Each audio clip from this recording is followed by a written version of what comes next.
At sunrise, the Colosseum was already awake.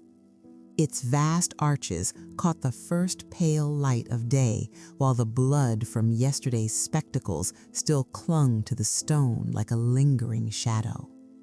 Beneath the towering stands, vendors shouted over one another, baskets heavy with olives and watered wine, preparing for crowds that had not yet arrived. Below the iron gates, handlers shoved half-starved predators into position, lions with ribs pressing through their fur, panthers slashing at cage bars, elephants stamping in confusion and rage. From the tunnels echoed the sharp clang of steel, not the sound of training, but the testing of weapons meant to kill. Above it all, a low murmur rose into a roar. Tens of thousands of Romans flooded in, hungry for the one thing their empire perfected better than conquest itself: death reshaped as entertainment. The Roman arena was never just sport.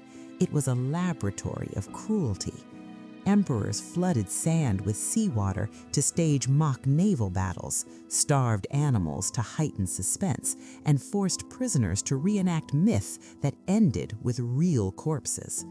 None of this was accidental. It was deliberate. Policy, spectacle, and power fused into one. The cheers were not harmless. They were loyalty made audible. Here on Hidden Secret Tales, we step into that shadow. These are the most brutal and inhumane arena spectacles that went too far, so extreme that even Romans themselves recoiled. From blood-soaked funeral rites to executions disguised as theater, this is how an empire transformed suffering into applause. Take your seat. The gates are opening. Rome's first gladiatorial combat did not begin with emperors or golden crowns. It began at a funeral. In 264 BC, the sons of Decimus Junius Brutus Pera honored their father not with prayers, but with blood. 3 pairs of enslaved men were forced to fight to the death in the Forum Boarium, a cattle market thick with smoke and decay. This was not entertainment. It was obligation. A munus, a duty owed to the dead. The tradition came from older cultures. In Campania and among the Samnites, warriors were sacrificed at graves to appease restless spirits. Over time, sacrifice evolved into combat. The dead no longer demanded random victims, but ritualized violence between chosen men. Rome embraced it eagerly. Burying a man with gold showed wealth. Burying him with blood showed power. By the 3rd century BC, Rome's leaders realized these combats could do more than honor the dead. They could stabilize politics. Gladiators appeared during religious festivals, framed as acts of devotion. But the truth was clear: violence funded by the state, designed to distract and control. Armor itself became propaganda. Fighters wore the gear of conquered enemies, Samnites, Thracians, Gauls, replaying Roman victories in flesh and steel. As blood flowed, arenas grew. Temporary wooden stands became permanent stone amphitheaters. What began as private tribute became public policy. The games now belonged to the state, and each death carried the same message: Rome ruled not only men, but fate itself. The crowd did not only hunger for human blood, they demanded beasts hauled from the edges of the world: lions from North Africa, leopards from the Caucasus, crocodiles from the Nile.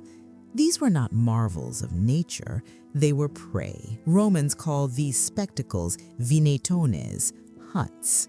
They were not contests of survival, but demonstrations of domination. When the Colosseum opened in AD 80, Emperor Titus reportedly oversaw the slaughter of more than 9,000 animals. Archaeological remains show signs of deliberate starvation, ensuring desperation and violence. Even elephants, once the terror of Roman legions, were butchered for cheers. Each carcass was a souvenir of conquest. Emperor Commodus took this further, dressing as Hercules and slaughtering crippled animals from a safe platform.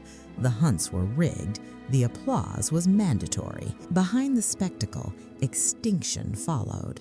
Pliny the Elder warned that Rome's appetite was emptying forests and silencing roars forever. Species vanished, not through necessity, but for spectacle. Gladiatorial combat was never fair. Rome perfected imbalance. Fighters were matched not for equality, but for drama. Net versus sword, speed versus armor. Prisoners were sent into the sand with wooden weapons, facing trained killers.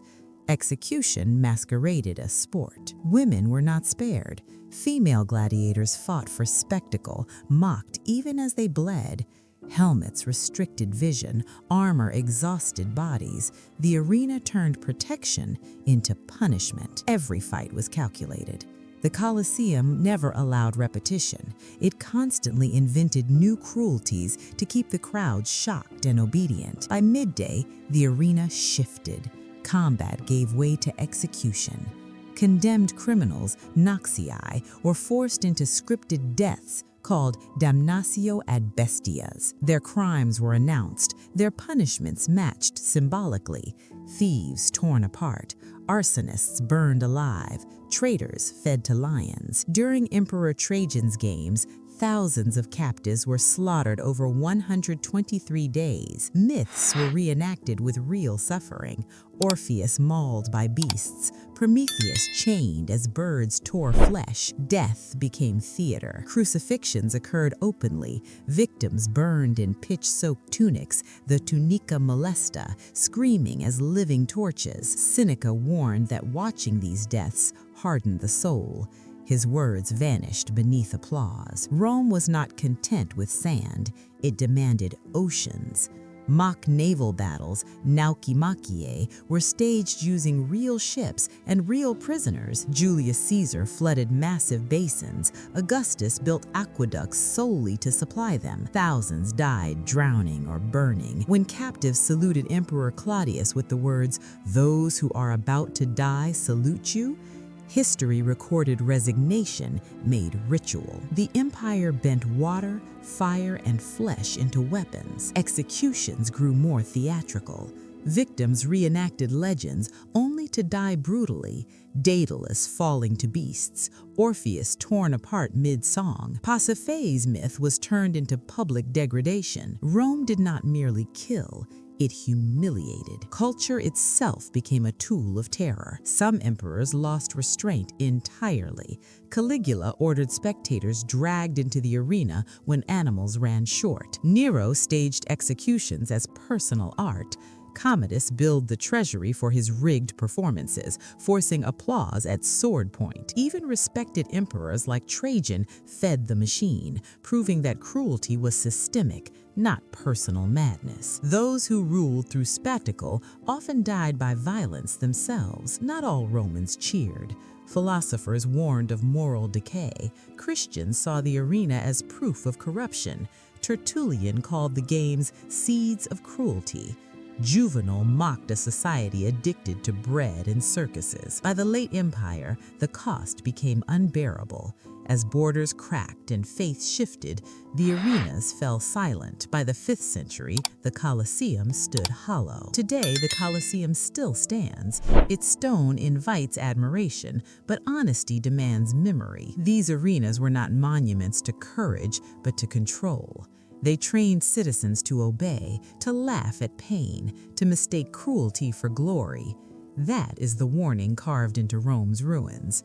A civilization that turns suffering into entertainment eventually collapses beneath its own applause. So tell us, Which spectacle reveals Rome's darkest soul, the hunts, the living torches, or emperors drunk on blood?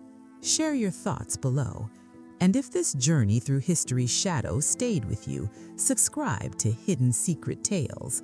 Some echoes deserve to be remembered.